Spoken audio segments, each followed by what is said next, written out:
अब किशोरी जी करीब 4-5 वर्ष की हो गई और बाल्यकाल से लेकर के अभी तक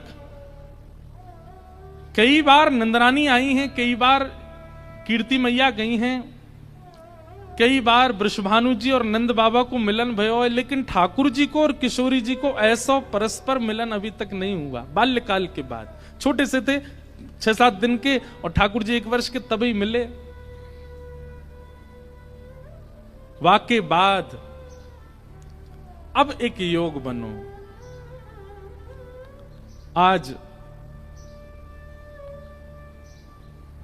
किशोरी जी अपनी सखीन के साथ भ्रमण करवे के काजे गई हैं। अब थोड़ी बड़ी है गई हैं तो कीर्ति मैया अनुमति दे दें, लाली ने बाहर चलो जाए करे, कोई ऐसी दिक्कत ना। सब सखीन से कहें ध्यान रखियो, भोरी है, या कि सब आभूषण और सब सामग्री को गिन के ले जाइयो। किशोरी जी आज यमुना तट देखने की जिद करती हैं और सब सखीन के साथ यमुना तट गई हैं।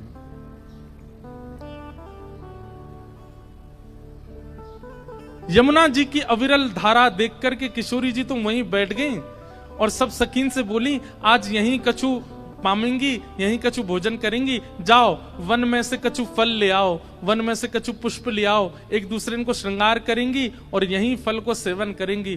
तो एक एक करके सब सखियां चली गई हैं और सब ढूंढ रही हैं, कहीं से फल तोड़ के, कहीं से पुष्प आदि तोड़ करके चयन करके लाने के लिए सब सखियां चली गई हैं।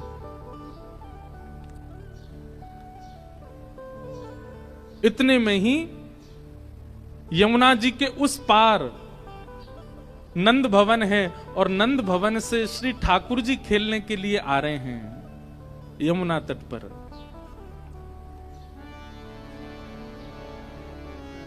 आहा, बहुत सुंदर भाव है। ठाकुर जी खेलने के लिए कैसे जा रहे हैं। ये प्रथम मिलन की लीला पहले सुनाई है मैंने, किशोरी जी और ठाकुर जी की। ठाकुर जी जा रहे हैं कैसे। खेलन हरि निक से ब्रज खोरी, खेलन हरि निक से ब्रज खोरी। ठाकुर जी जा रहे हैं,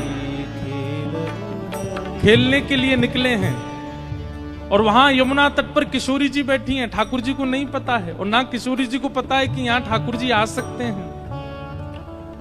खेलन को निक से ब्रज खोरी, खेलन हरि निक से ब्रज खोरी। कटकाछनी पीतांबर बांधे, कटकाछनी पीतांबर बांधे। कटकाछनी, कटकाछनी मतलब ठाकुर जी ने पूरी धोती नहीं पहनी है, घुटने घुटने तक ऊंची धोती पहन रखी है। पामन में मोटे मोटे कड़ूला पहन रखे हैं, ऊंची धोती पहनी है और वाके ऊपर सुंदर एक पीतांबरी पहनी है। पीतांबरी भी कैसी है, बहुत छोटी पीतांबरी है और वह पीतांबरी में भी नीचे झंगुली बनी हुई है। झंगुली मतलब जैसे खूब सारी पट्टीदार होती है ना, तो जैसे घूमे तो मानो जैसे घेर जैसो खुल जाए, ऐसी ठाकुर जी ने झंगुली पहनी है। और जैसे हमारे राधा रमन जी, राधा वल्लभ जी, बिहारी जी, ये सब नीचे पजम्मी पहने, कभी धोती पहने, वाके ऊपर एक सुंदर झंगुली जैसी पहने, ऐसी ठाकुर जी ने झंगुलीदार पीतांबरी पहनी है। आहा, कटकाछनी पीतांबर बांधे, कटकाछनी पीतांबर बांधे। हाथ लिए हैं केचक डोरी, हाथ लिए केचक डोरी। हाथ लिए हैं केचक डोरी। हाथ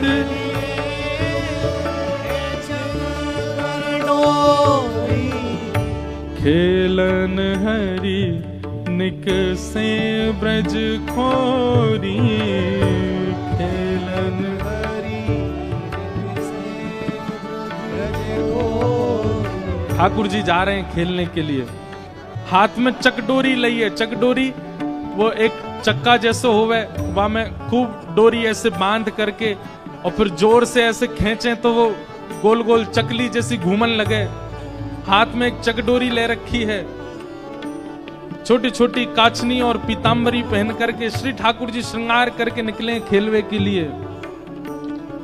मोर मुकुट कुंडल श्रविनन वर, मोर मुकुट कुंडल छविमंगल, बसन दमक दामिनी छवि डोरी, बसन दमक दामिनी छवि डोरी। बसन दमक दामिनी छव छोरी, बसन दमक दामिनी छवि और कहाँ गए? गए श्याम रवि तनया के तट, गए श्याम रवि तनिया के तट। कहाँ गए ठाकुर जी? रवि तनया मतलब सूर्य पुत्री यमुना जी के तट पर पहुंचे हैं ठाकुर जी।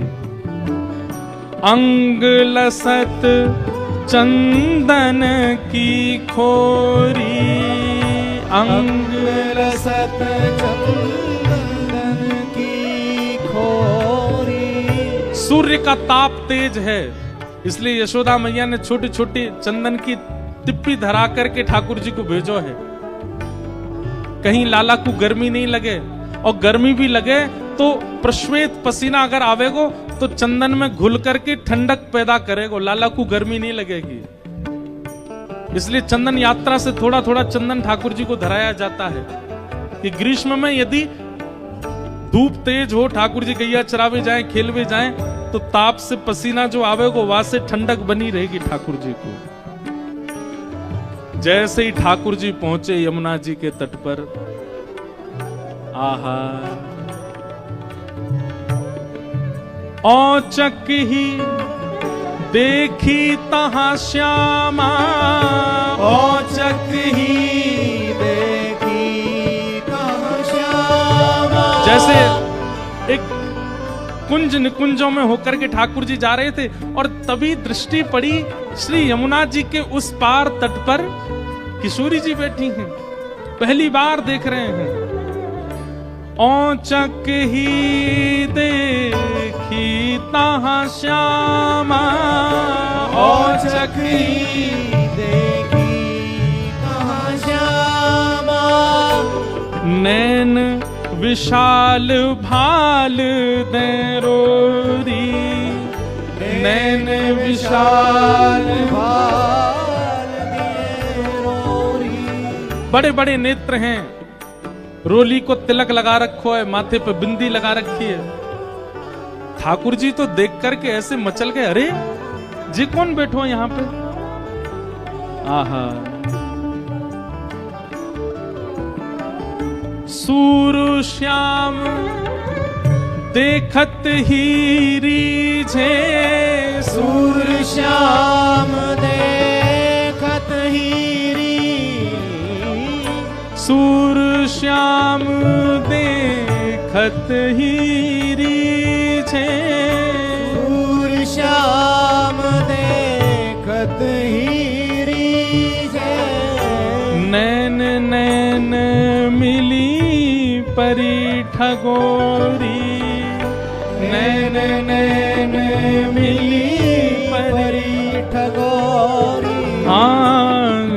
खेलन हरि निक से ब्रज खोरी, खेलन हरि निक से ब्रज खोरी। ओ खेलन हरि निक से ब्रज खोरी, खेलन हरि निक से ब्रज खोरी। खेलन हरि निक से ठाकुर जी पहुंच गए। जैसे यमुना जी के तट पर पहुंचे, यमुना जी के तट पर जाकर के सामने की ओर देखा, बड़े बड़े नेत्र और माथे पर सुंदर रोरी को बिंदा लगाए करके, नील वसन पहन करके छोटी सी किशोरी जी बैठी हैं। ठाकुर जी बहुत देर तक तो मानो जैसे छिप करके आड़ में थी देखने लगे। सूर श्याम देखत ही रीझे। सूरदास जी कहते हैं कि ठाकुर जी देखते ही किशोरी जी के मुखमंडल में ऐसे आसक्त हुए कि सब भूल गए। चक डोरी हाथ में लिए खड़े भये, गिर गई नीचे। और जो भी ठाकुर जी बड़े अदा में निकले ना, बड़े सज धज के निकले, बहुत स्वरूप साज सज्जा सब धारण करके निकले, बड़े कॉन्शियस रहे अपने स्वरूप के प्रति। लेकिन किशोरी जी को देख करके सब भूल भाल गए ठाकुर जी। आहा, किशोरी जी को देखा और देखते ही ठाकुर जी सोचने लगे, बोले अरे भैया मैं जाए के पूछूं तो सही जी कौन है, और जी कहां ते आई हैं, कहां इनको गांव है, कहां इनको नाम है, कैसे आई हैं, पूछूं तो। वहां सामने एक छोटी सी किशोरी जी बैठी हैं, यहां ठाकुर जी पीत वस्त्र पहन करके आए। किशोरी जी अपलक नेत्रों से यमुना जी को देख रही हैं, क्योंकि श्री गिरिराज जी, यमुना जी और वृंदावन ये किशोरी जी के हृदय से प्रकट हैं।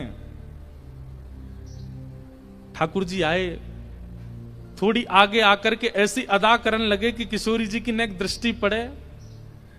कछु गान लगे, कछु करन लगे, कछु ऐसे इशारे करने लगे कि किशोरी जी की नेक दृष्टि पड़े लाला पे। इतने में ठाकुर जी के स्वर सुनकर के किशोरी जी ने नेत्र उठाए करके देखो, और जैसे ही किशोरी जी की दृष्टि पड़ी ठाकुर जी पर,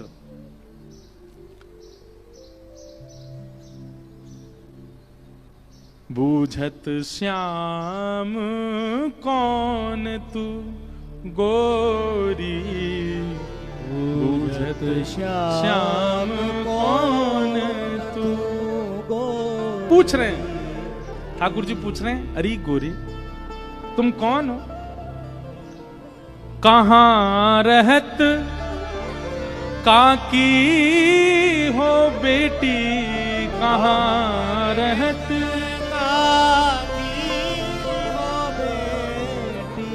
देखी नाही कहूं ब्रज खोरी, देखी नाही। आप कहां रहती हो, आपके पिताजी कौन है, और मैंने पहले तो आपको कभी देखो नहीं यहां पे, इतने बरस मोह यहां रहते भय गए। तो किशोरी जी बोली हाँ देखवे में लग रहे हो कि 50 साल के तो होंगे तुम। नेक्सी से हैं, और नेक्सी सी किशोरी जी तो पूछ रहे हैं कि मैं इतने सालन ते आ रहा हूं, मैंने तो आपको देखो नहीं। कहां रहत, आपको घर कहां है, और आपके पिताजी कौन है।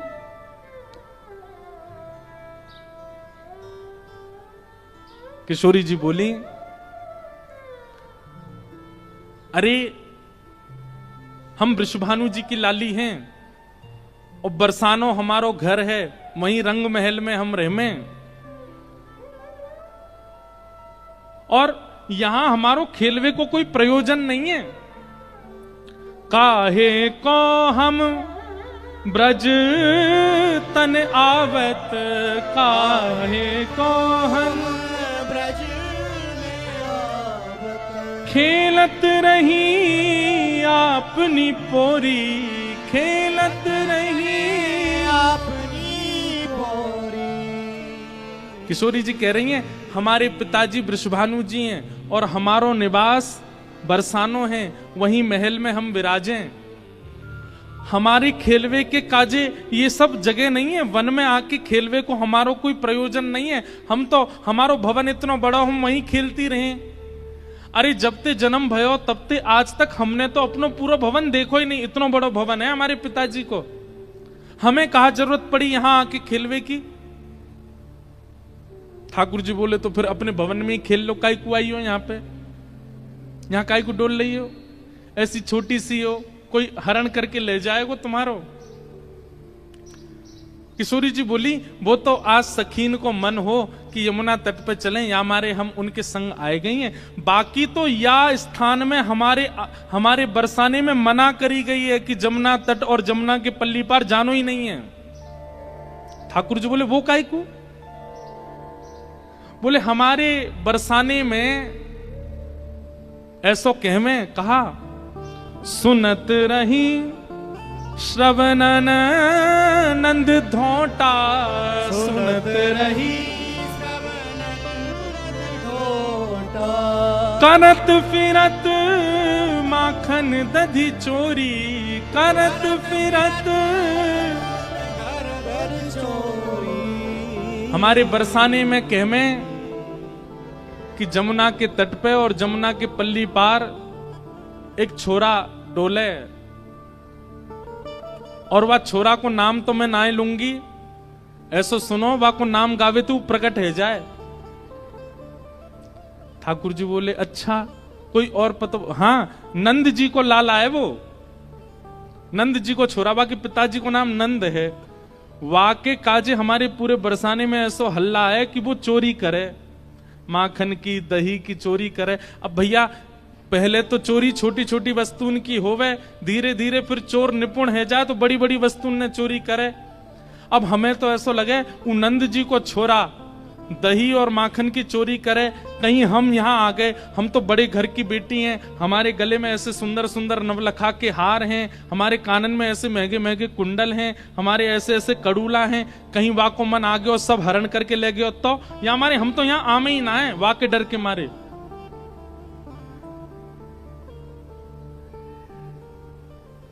इतने में ही ठाकुर जी नीची नजर करके सुनने बोले अच्छा।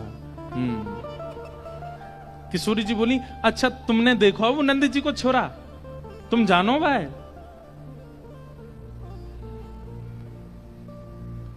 ठाकुर जी बोले वैसे बहुत बदनाम है बेचारो, ऐसो है ना है वो, मैं तो भाई बहुत अच्छे से जानू वो ऐसो है ना है, बहुत सीधो है भोर हो है बेचारो। वाह यूं लगे कि घर में दही खाऊंगो, घर में मक्खन खाऊंगो, मेरी मैया बूढ़ी है गई है, वाकू दही बिलोनो पड़ेगो, बूढ़ी बाड़ी मैया की सेवा करनी चाहिए, वासो काम नहीं करानो चाहिए, या हमारे दूसरे के घर जाके दही खाया वे। और इन गोपीन ने वहां पे झूठ और चोरी को आरोप लगाई दियो, मैं तुम्हें सांची बता रहा हूं। किशोरी जी बोली जा तरीका से आप पक्ष ले रहे हो और जा तरीका से तुम्हारे नैन मटक रहे, बातें तो यूं लग रही कहीं तुम ही तो नहीं हो नंद के लाला। ठाकुर जी की मुस्कान देख करके किशोरी जी उठ के खड़ी है कि अरे तुम ही हो नंद के लाला, मैं अभी भाग रही हूं, रुको। अरे अरे ललिता, अरे विशाखा कहां को चली गई? अरे देख वही चोर आए गए हो, जाके हम सब चर्चा कर रहे। ठाकुर जी दौड़ करके गए, सामने जाके बैठ गए हाथ जोड़ करके, और कहा कह रहे हैं तुमरो कहा चोरी हम लीनो, तुमरो कहा खेलन चलो संग मिल जोरी, खेलन चलो संग मिल जोड़ी। सूरदास प्रभु रसिक शिरोमणि, सूरदास प्रभु रसिक शिरोमणि। बातन मुरई राधिका भोरी, बातन मुरई राधिका भोरी। ठाकुर जी हाथ जोड़ के बोले तुम्हारो कछु चुरायो हमने? किशोरी जी बोली अभी तक तो नहीं चुरायो, आगे की पता नहीं है। ठाकुर जी बोले ये सब बात बना में, और तुमको देखो बातन में आए के विश्वास नहीं करना चाहिए, नेक मुझे समय दो। और समय कैसे दो? नेक देर मेरे संग खेलवे चलो, मैं तुम्हें खिला के लाऊंगा, और तुम मेरे संग खेल के आई हो, और शाम तक देखियो अगर तुम्हारो कुछ चोरी है जाए तो भैया तुम बड़े बाप की छोरी हो, तुम्हारे घर में कोई कमी तो होएगी ना। अगर मैं एक आध नग चुरा भी लूंगा तो तुम्हारे यहां तो बहुत सारो है, और यदि चोरी नहीं करूं तो फिर मुंह को अपनो सखा बनाए लियो, फिर हम दोनों रोज खेला करेंगे। ठाकुर जी, सूरदास जी कह रहे हैं, सूरदास प्रभु रसिक शिरोमणि बातन मुरई राधिका गोरी। अपनी चिकनी चुपड़ी बातों से किशोरी जी को अपनी ओर खींच लिया ठाकुर जी ने, और फिर इमोशनल ब्लैकमेल कर रहे हैं। कहा अब ठीक है, कोई बात ना है, आपके मन में पहले से ही मेरे प्रति चोर भावना है, अब वाकु तो मैं दूर ना कर सकूं। ठीक है, आप तो जाओ, आपकी तो बहुत सारी सखियां, ललिता विशाखा सबन को नाम आप ले रही हैं, उनके पास आप चली जाओ, मैं तो अकेला हूं, देखो मेरे तो कोई ग्वाल बाल भी नहीं है। और भाई बात ऐसी है कि ग्वाल बाल सबरे आए हैं, पर ठाकुर जी सबन को सौगंध दे दे कि उनकी मैयान की बोले पीछे खड़े रही हो, मिलवे जा रहा हूं मैं, आई हूं मत वहां पे। सबरे ग्वाला खड़े छुपके, वो लाला को काम बन जाए बस, मैं तो अकेला हूं, और मेरी तो चकडोरी भी गिर गई है जमुना जी में, अकेलो ही बैठ के चलो जाऊंगा अपनी मैया के पास। किशोरी जी इतनी भोली बेचारी, ठाकुर जी पर दया आ गई उनको। अरे ना, तुम अकेले ना हो, तुम अकेले बताओ कहां चलें खेलवे। ठाकुर जी बोले, पास में एक आम को बगीचा है, और वह बगीचा में बड़े सुंदर सुंदर आम लगे। ठाकुर जी ने मन में विचार करी, अब किशोरी जी मिली हैं तो नेक अपने जैसो गुण तो दे दूं इनको। वहां में बड़े सुंदर सुंदर आम लगे, और वो आम को बगीचा हमारे नंदराय बाबा को ही है, आप वहां चलो, बढ़िया पके पके आम तोड़ तोड़ के प्रेम से पामेंगे। हाँ, किशोरी जी बोली, हाँ चलो आम पावे चलेंगे। और किशोरी जी को हाथ पकड़ करके ले गए बगीचा में, एक आम को वृक्ष। ठाकुर जी ऊपर चढ़वे में निपुण कम हैं, और होंगे भी तो किशोरी जी के सामने आज दिखा रहे हैं, मुंह पे चढ़वो ना आवे ऊपर। 2-3 बार चढ़े, फिर फिसल गए। किशोरी जी बोली, अरे तुम पे तो चढ़वो ना आवे, देखो मैं चढ़ के बताऊं। किशोरी जी बोले, हाँ आप चढ़ जाओ। किशोरी जी ऊपर चढ़ गई। अच्छा, इस बीच खूब बात भई है ठाकुर जी और किशोरी जी की, हाथ पकड़ के दोनों जा रहे हैं। किशोरी जी बोली, अच्छा अपनो नाम तो बताए दो। ठाकुर जी बोले, मेरो नाम है कान कुंवर। कहा नाम है? कान कुंवर। किशोरी जी बोली, नाम तो बड़ा अच्छा है, लेकिन इतना बड़ो है मुझे याद ना है रो। किशोरी जी भी कितनी भोली है, बोले मुझे याद ना है रो। ठाकुर जी बोले, अरे या में कौन सी बड़ी बात, देखो या को स्पर्श करो, जे कहा है, बोले कान, बोले बस या कान को स्पर्श कर दी तुम्हें कान याद आ जाएगा, फिर कुंवर, कान कुंवर, कान ते ही मेरो नाम याद आ जाएगा। किशोरी जी बोली, हाँ तुम्हारो नाम याद आ गयो। अच्छा तुम रहो कहाँ को? ठाकुर जी ने अपना पूरा पता बता दियो, जमुना जी पार करोगे सीधे जाओगे, वहां पे गोकुल आ जाएगा, वहां सबसे बड़ी हवेली जो है वो हमारी है, हम बड़े बाप के लाला हैं। तुम बहुत देर से बता रही बड़े तुम्हारो महल है, ऐसो आंगन है, ऐसो सब है, सब बात है रही है। ठाकुर जी और किशोरी जी नित्य एक हैं, लेकिन ये सब लीला प्रकट कर रहे हैं हम रसिकों को सुख देने के लिए।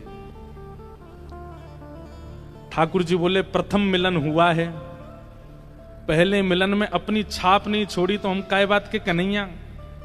और किशोरी जी को लेके गए काम के बगीचा में, और बगीचा में पेड़ पे चढ़वे को नाटक करने लगे, चढ़ नहीं पाए। किशोरी जी बोली, तुम पे ना चढ़ो, जा रहा हूं मैं चढ़ के दिखाऊं। ठाकुर जी बोले, हाँ चढ़ जाओ। किशोरी जी ऊपर चढ़ गई, अब आ जाओ ऊपर। ठाकुर जी बोले, अरे श्यामाजू, अगर मैं ऊपर आ जाऊंगा और फिर आम तोड़ेंगे तो नीचे पकड़ेगा कौन, और हम आम तोड़ेंगे नीचे गिर के सब फट जाएंगे तो पामेंगे कैसे? किशोरी जी बोली, हाँ बात तो सही है, तो कहा करें? ठाकुर जी बोले, मैंने अपनी पीताम्बरी खोल ली, आप ऊपर से आम घेरो। किशोरी जी बोली, हाँ ये अच्छा। नीचे ठाकुर जी खड़े हैं, किशोरी जी आम तोड़ रही हैं, खूब सारे आम तोड़ लिए, ये बारो निकारो वो बारो निकारो। ठाकुर जी नीचे तो ही बता रहे हैं, किशोरी जी ढूंढ ढूंढ के आम दे रही हैं नीचे।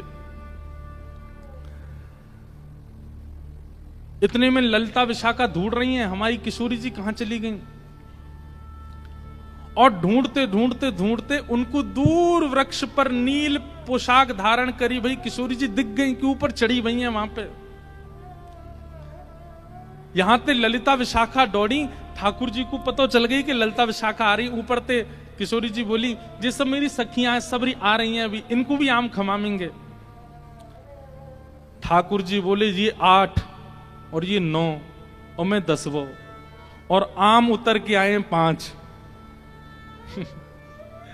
या को मतलब पहले तो यही पामेंगी और बाकी इनकी सबरी चतुर सखी ये सबरी पा जाएंगी, मोकू कहां मिलेगो। सो ठाकुर जी ने कहा कियो, हे श्यामाजू जे आम ने गंदे से है गए, मैं इनको जमुना जी में धोके ला रहा हूं भाई। किशोर जी बोले हाँ हाँ चले जाओ।